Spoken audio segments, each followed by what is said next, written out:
Lab 4, oscillations. So some key ideas are the energy principle, the idea of energy and work. Some examples of types of energy are kinetic energy, gravitational potential energy, and spring potential energy. Newton's second law of motion and the momentum principle, and forces, which is in this lab the force due to gravity and the spring force.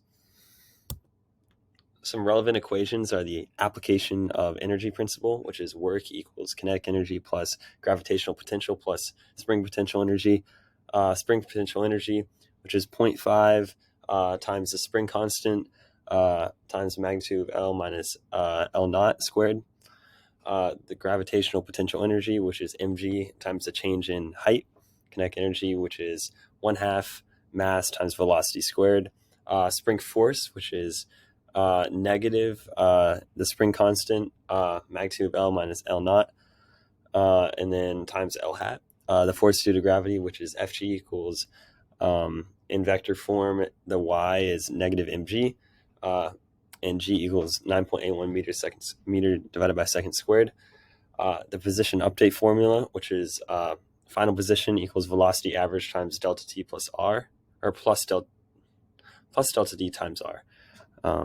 And velocity update formula, which is velocity final equals F net times delta t divided by m plus vi.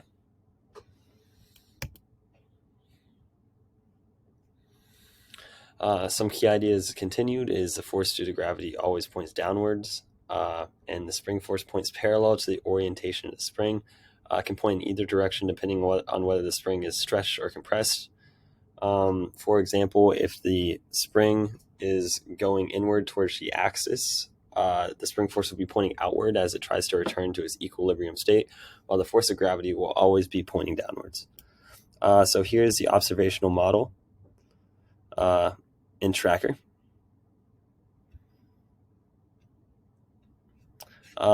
So here is the actual video of me tracking the object.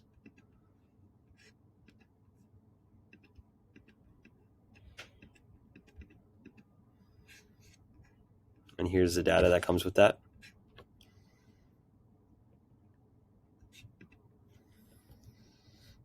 So here's the code for the computational model. So you can see that I establish initial conditions such as the mass and the time and position and initial velocity, and I calculate the spring constant, which is 6.875, and the relaxed length of the spring, which is 0.127. And here's the code continued. I define the initial energies, so kinetic energy initial, for gravitational potential energy initial, spring potential energy initial, and energy total initial, which is equal to E. And at the bottom, you can see I calculate the final kinetic, gravitational potential, spring potential, and energy, and I find the change in each of these. And this will help me formulate the code. So here I will do the code.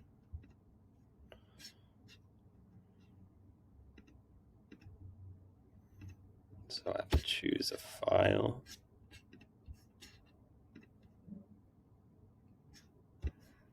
So I'm uploading my CSV file. And you can see that the spring is oscillating. And it forms the graphs, which I'll show. So here's the energy versus time graph. And red is gravitational potential energy, blue is change in kinetic energy, green is change in spring energy, and orange is change in total energy. And you'll be able to notice that the total energy over time stays the same, and which is 0. So here are the observed versus predicted position versus time graphs. You can see that the energy starts to dissipate in the observed motion due to energy being lost from the system. This is due to friction and heat.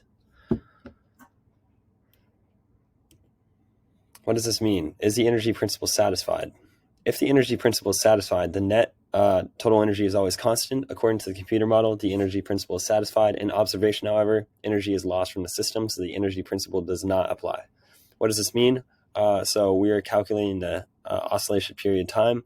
So for the x position, 4 oscillations is equal to 6.553 seconds. So if we divide that number by 4, we get the period, which is 1.638.